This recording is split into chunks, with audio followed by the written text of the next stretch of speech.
Prime Minister Narendra Modi has congratulated everyone who's been conferred with the Padma Award. Prime Minister Modi posted on X, and I quote, "Congratulations to all the Padma awardees. India is really proud to honor and to celebrate their extraordinary achievements. Their dedication and perseverance are truly motivating.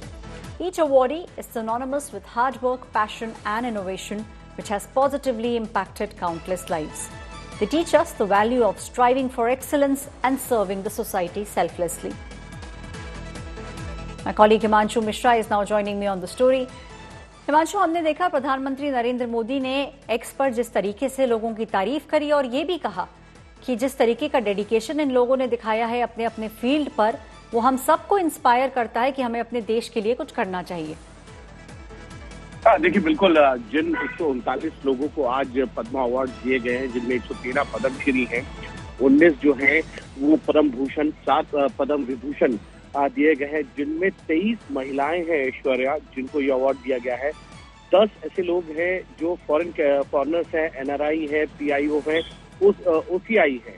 ऐसे 13 लोगों को जो है मरणोपरांत जो है वो award दिया गया है, ये पद्मा अवार्ड। तो कहीं ना कहीं ये बताता है कि इस देश के लिए जिन लोगों ने डेडिकेशन किया, चाहे वो भारत में या भारत के बाहर रह के भारत के लिए काम किया या भारत का नाम जो है वो गौरवान्वित किया है या भारत की संस्कृति को आगे बढ़ाया है, उन लोगों को ये अवार्ड दिया गया है। चाहे वो ब्राजील में हो या अन्य देशों में हो, उनको इस अवार्ड से नवाजा गया है।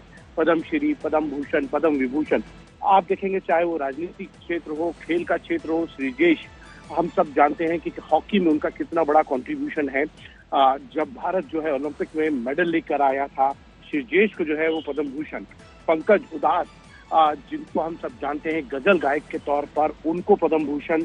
रितंभरा, जो स्पिरिचुअल आध्यात्मिक गुरु हैं, उनको पद्म भूषण। तमाम ऐसे कई लोगों को जो है इस क्षेत्र में नवाजा गया है इन अवार्ड के जरिए। अगर आप देखेंगे, अजीत कुमार जो है उनको पद्म भूषण, साथ ही साथ आप शेखर कपूर जो बड़े फिल्म डायरेक्टर हैं, एक्टर हैं, उनको पद्म भूषण दिया गया है। सुशील कुमार मोदी, भारतीय राजनीति के साथ साथ बिहार की राजनीति में बड़ा योगदान उनका पिछले कई दशकों में रहा है। उप मुख्यमंत्री रहे हैं, लीडर ऑफ अपोजिशन रहे हैं, वो लोकसभा राज्यसभा के सांसद रहे, उनको पद्म भूषण दिया गया है। और उसके साथ साथ अगर आप देखेंगे तो पत्रकारों के अंदर ए सूर्यप्रकाश बड़े एमिनेंट जर्नलिस्ट हैं। राम बहादुर राय, हिंदी पत्रकारिता में उनका बहुत बड़ा योगदान रहा है। पिछले कुछ समय में अगर आप देखेंगे तो वो कई संस्थानों के साथ भी जुड़े हुए हैं। तो इन लोगों को भी जो है वो अवार्ड मिला है, ना सिर्फ कला के क्षेत्र में, मेडिसिन के क्षेत्र में, सोशल इंजीनियरिंग जिन्होंने किया है, या साइंस के क्षेत्र में जिनका योगदान है देश के लिए और देश के नाम रोशन करने में, उनको इन अवार्डों से जो है वो नवाजा गया है। जी हिमांशु, इस सारी जानकारी देने के लिए बहुत बहुत शुक्रिया।